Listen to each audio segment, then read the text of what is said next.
Minal aidin ya. Walaupun baru pertama kali ketemu jadi sebenarnya belum salah-salah sih. Selamat siang. Jadi gini, super mentor. Kesannya tuh superhero banget. Jadi bikin GR diri sendiri. Sebenarnya saya di sini diberi oleh diaspora, diberi waktu untuk berbicara. Tapi tepatnya sih untuk berbagi pengalaman aja ya. Dan untuk berbagi pengalaman, berbagi cerita, saya harus mulai dari awal sekali. Nah, ceritanya lumayan panjang, jadi pada sabar nggak sih sebenarnya? Sabar. Oke. Jadi gini, saya berasal dari keluarga Jawa.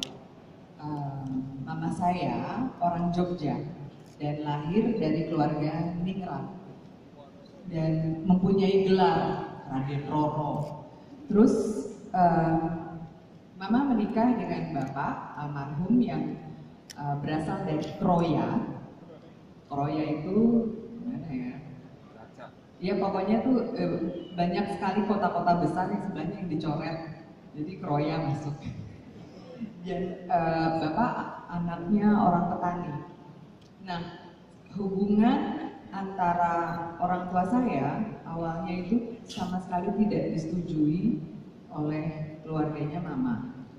Karena pokoknya antara pro dan kontra, lebih banyak kontranya. Karena masalahnya sebenarnya itu hanya di dalam bidang masalah yang paling besar adalah perbedaan latar belakang aja antara yang bangsawan sama yang tidak bangsawan. Tapi bapak saya almarhum adalah seorang penulis buku.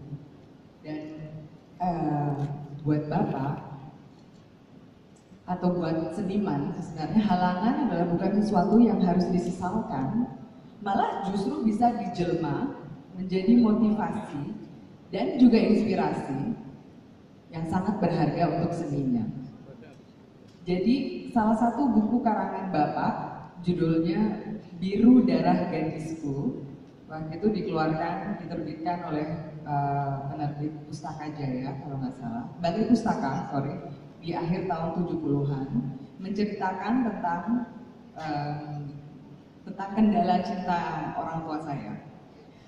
Nah, jadi kesimpulannya, berbagai tantangan jangan dilihat sebagai halangan, malah harus kita lihat potensinya untuk bisa ditransformasi dan bisa dijadikan nutrisi yang vital untuk berkarya.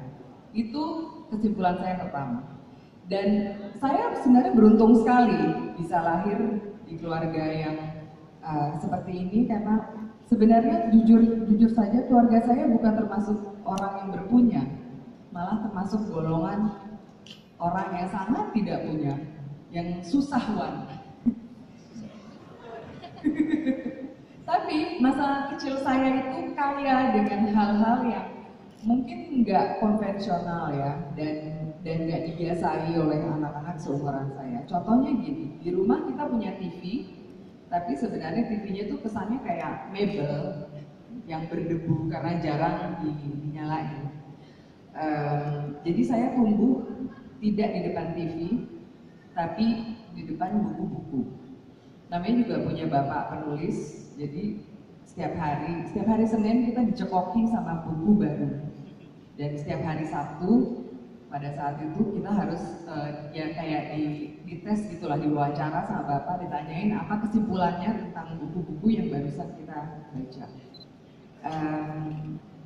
Di rumah kita selalu penuh tamu, selalu banyak kedatangan orang-orang yang apakah itu mungkin calon penulis baru yang minta nasihat oleh bapak atau juga teman-teman seniman bapak yang lain yang aku manggilnya Pak D semua karena nggak kenal. Dan setelah saya dewasa baru saya ngerti bahwa seniman-seniman tersebut adalah yang orang-orang yang sangat penting di Indonesia seperti pelukis Pak Dena Syahjamin, Om Tinggu Bushe atau Pak D, Om Remi Silado. Banyak yang sudah meninggal. Terus ada banyak lagi beberapa yang saya juga lupa. Dan di antara mereka atau mungkin bapak sendiri ada yang bilang kayaknya anakmu itu berbakat nyanyi. harus diarahkan. Dan hidup saya kala itu hanya seperti anak-anak sekolah lain yang ya sekolah, terus les piano atau les tari Bali. Dan mulai umur 7 tahun ditambahin lagi diajarin nyanyi sama bapak di rumah setiap hari. Nah, saya mulai jadi penyanyi itu dari bawah sekali, mulai ikut lomba nyanyi dari tingkat RT, RW sampai tahap nasional. Pernah jadi juara 1, pernah jadi juara 2, pernah juara 3, harapan 1, pernah juga jadi juara umum. Dan setelah mencoba hampir semua posisi kemenangan dan kekalahan, dan juga pulang dengan berbagai trofi yang dari paling gede sampai paling kecil, Bapak pernah bertanya kepada saya, apa yang saya pelajari di setiap kemenangan atau kekalahan? Saya jawab, ya kalau saya menang berarti artinya saya yang lebih baik dari mereka. Dan kalau saya kalah, artinya mereka yang lebih baik dari saya. Bapak saya bilang itu pemikiran yang salah. Karena dalam bermusik sebenarnya tidak ada poin yang bisa dinilai ini lebih baik atau itu lebih buruk. Beliau menjelaskan bahwa ya mungkin juara satunya, mungkin teknik nyanyinya itu jauh lebih prima malam itu, dan mungkin disukai oleh para juri malam itu. Tapi bukan berarti teknik nyanyi saya jelek. Dan apalagi dalam bernyanyi, teknik itu pasti penting. Tetapi penghayatan juga penting, dan yang lebih penting lagi adalah identitas vokal atau warna suara. Penyanyi yang kalau kalian dengar di radio-radio, ada banyak yang suaranya bagus. Sebenarnya banyak sekali penyanyi yang bersuara bagus, tapi penyanyi yang kalau didengar baru nyanyi satu not, udah ini pasti Rihanna. Rihanna itu identitas vokalnya tinggi sekali, tapi teknik nyanyinya nggak gila. Jadi sebenarnya banyak sekali contoh seperti itu. Dan apalagi kalau kita ngomong tentang seni, tentang musik, itu tuh sebenarnya subjektif sekali. Jadi sampai hari ini, buat saya musik dan seni itu datangnya dari hati, dari jiwa, dari emosi. Mengapresiasi seni bukan juga dengan telinga, tapi dengan hati. Jadi bagaimana kita bisa memberi nilai yang lebih baik atau buruk terhadap sesuatu yang sifatnya sangat subjektif? Gak bisa. Jadi bapak saya mengajarkan bahwa potensi saya sebagai penyanyi gak bisa diukur dari jumlah piala yang saya dapatkan, tetapi dari kapasitas saya menyentuh hati orang dengan suara saya.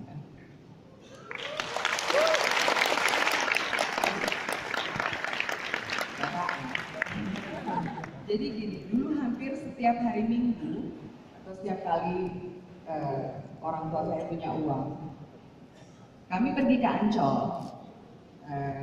Dan saya ingat banget dulu di tengah-tengah pasar seni ada satu panggung dengan band yang namanya Blokade. Terus MC-nya selalu nanya siapa yang mau nyanyi, anak kecil. Dan saya namanya juga senang banget nyanyi, selalu tunjuk tangan. Nah di antara semua anak-anak yang kepingin nyanyi, banyak dari mereka jadi ngajuin lagu-lagu anak-anak kecil kayak Adi Bin Slamet, Irama Yasofa. Pada muda semua jadi nggak tahu Adi Bin Slamet. Ketahuan umur gue. Cuma karena pada saat itu saya sama sekali nggak denger banyak musik Indonesia, bukan karena apa? Karena dulu zamannya lagu-lagu cengeng di Indonesia, dan bapak sama sekali nggak pingin kita dengar lagu-lagu cengeng. Akhirnya aku disuruh sama bapak belajar lagu-lagu dari The Beatles. Jadi kesana tuh sambil menyelam minum air, dengerin musik yang berbobot dan juga belajar bahasa Inggris.